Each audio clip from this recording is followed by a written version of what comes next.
As you look forward now, what do you think you guys need to cross the threshold? Figure out a way to be consistent. I think we had enough. I think we do have enough.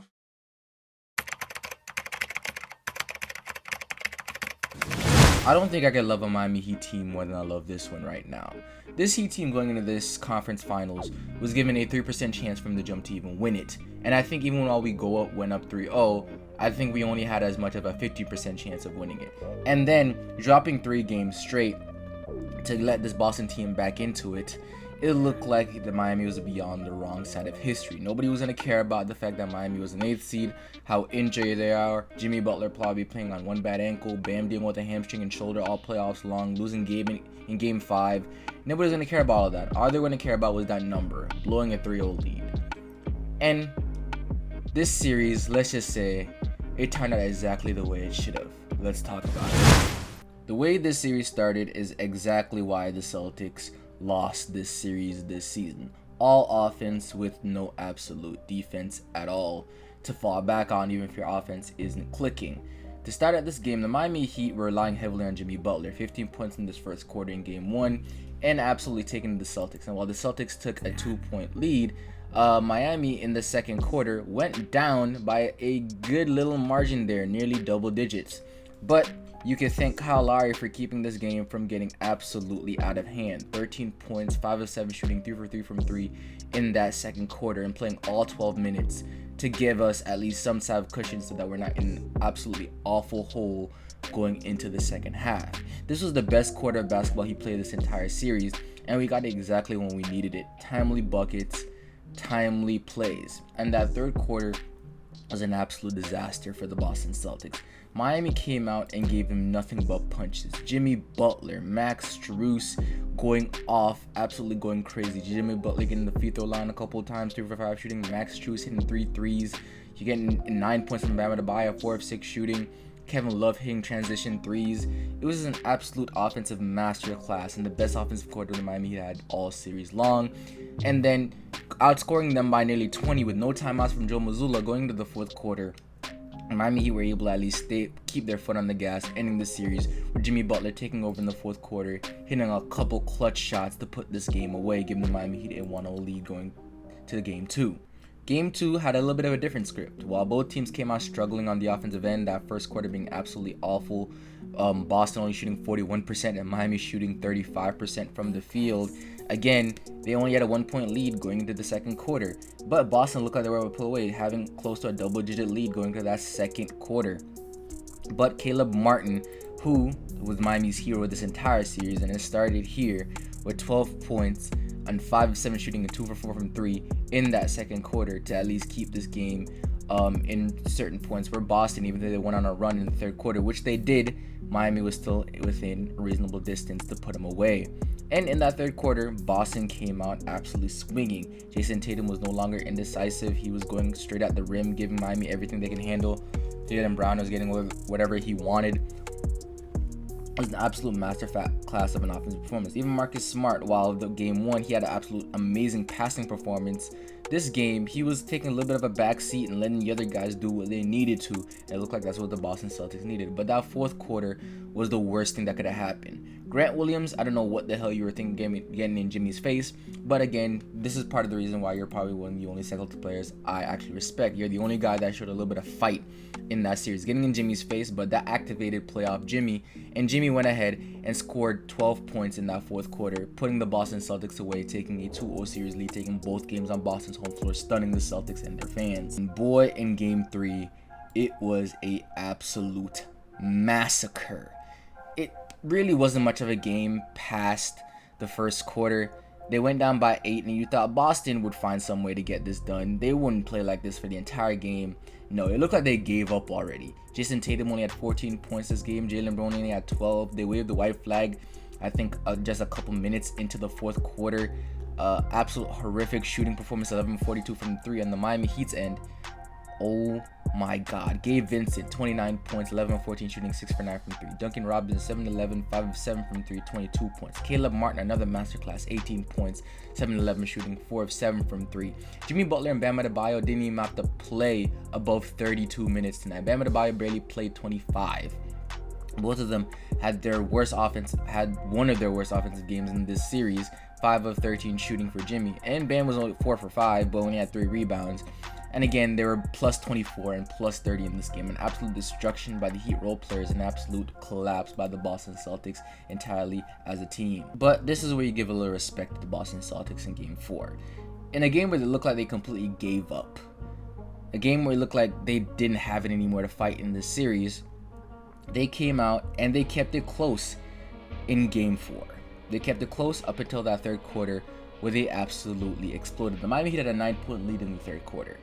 Boston came out and absolutely punched them in the mouth, giving them nothing but straight buckets, forcing the Heat in horrible places, forcing constant turnovers on the Miami Heat. A team that pride themselves on being able to take care of the ball had 15 turnovers in this game. Jimmy Butler may have had 21 points, but he was 9 of 21 shooting. Bam Adebayo had a very bad offensive night, or didn't even look to score really.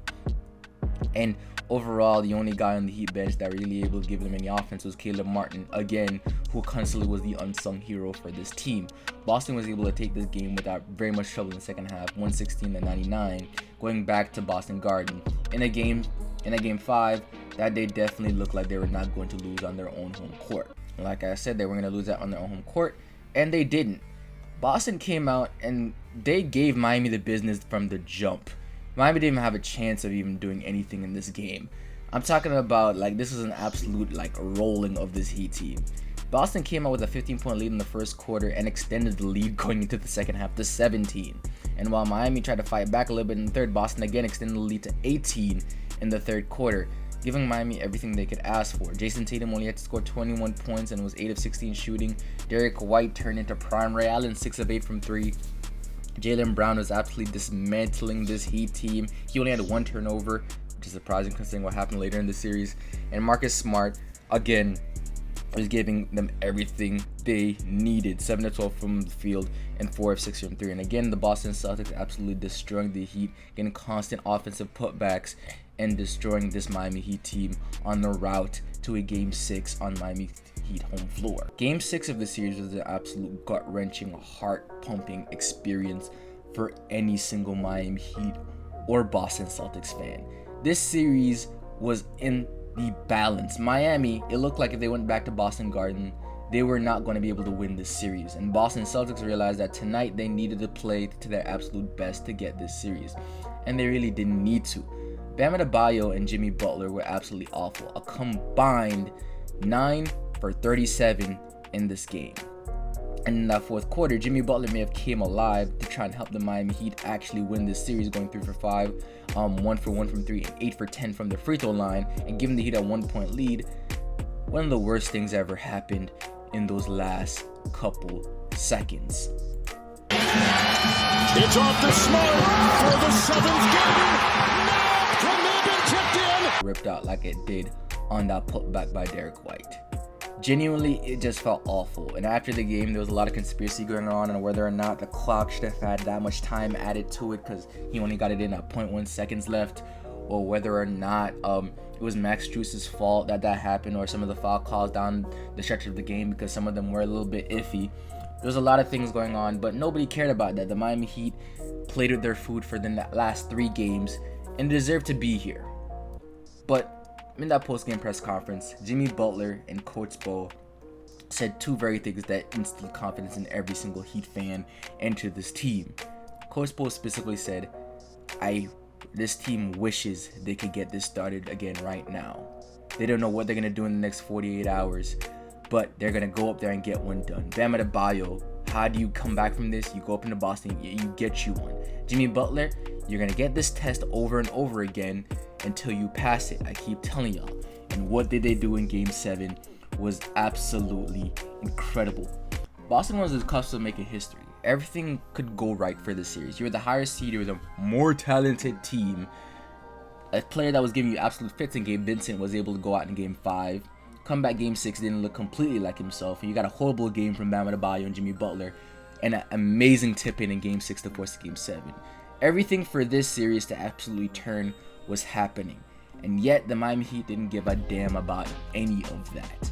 This first quarter, the Miami came out with the first punch to the face to the Boston Celtics, going up 22-15, and looked like they were the team ready to go. Jason Tatum immediately rolled his ankle in this first half, and that just turned the entire game. And while that probably was definitely a gut punch for them, this series just looked like it was over even with him rolling his ankle, because it looked like this entire Boston Celtics team just didn't have it tonight. Miami was just insanely comfortable and confident in this entire game. And another guy that was just a masterclass performance from him again, Caleb Martin, who I thought had a very good chance of winning this Eastern Conference MVP, and he had 4 votes out of the 9, so he came close to doing it. But 26 points, 10 rebounds, 4 of 6 from 3, 11-16 from the field. Absolute insane performance. Jimmy Butler redeeming himself from that awful game 6 with 28 points, 7 rebounds, 6 assists on 12 of 28 shooting, 3 of 7 from 3. And while Bam Adebayo was having a tough offensive performance, again, another bad Bam game goes with him being a plus 22, the highest plus minus, or the second highest plus minus on the team, and him with one of his basically best overall games in this playoffs with a damn near triple-double. They were honed in on every single thing the Celtics even tried to do this game. Anything Jaylen Brown tried to do, he was getting the ball poked away from him every single time he tried to go left, with 8 turnovers tonight and 8 for 23, locked in every single one of his pull-up jumpers, and whenever he tried to go to the rim, it was a swarm at him. Jason Tatum was 5 of 13, but I'll give him a little bit of a pass because you rolled your ankle in the first 2 minutes of this game and you still played 41 minutes hobbled. I know that ankle is going to look awful. The only reason the Boston team tried to come close and coming back in this game is because Derek White again tried to be primary, and even he was 2 for 9 from 3 tonight. Not his best performance. Marcus Smart was an absolute no-show for them tonight. Al Horford was an absolute no-show for them tonight. Overall, they just couldn't get anything done. Couldn't put the ball in the basket. And the Miami Heat with the absolute opposite of them being able to put the ball in the basket considerably easily this game behind Caleb Martin and Jimmy Butler. An absolute amazing offensive performance tonight by the Miami Heat.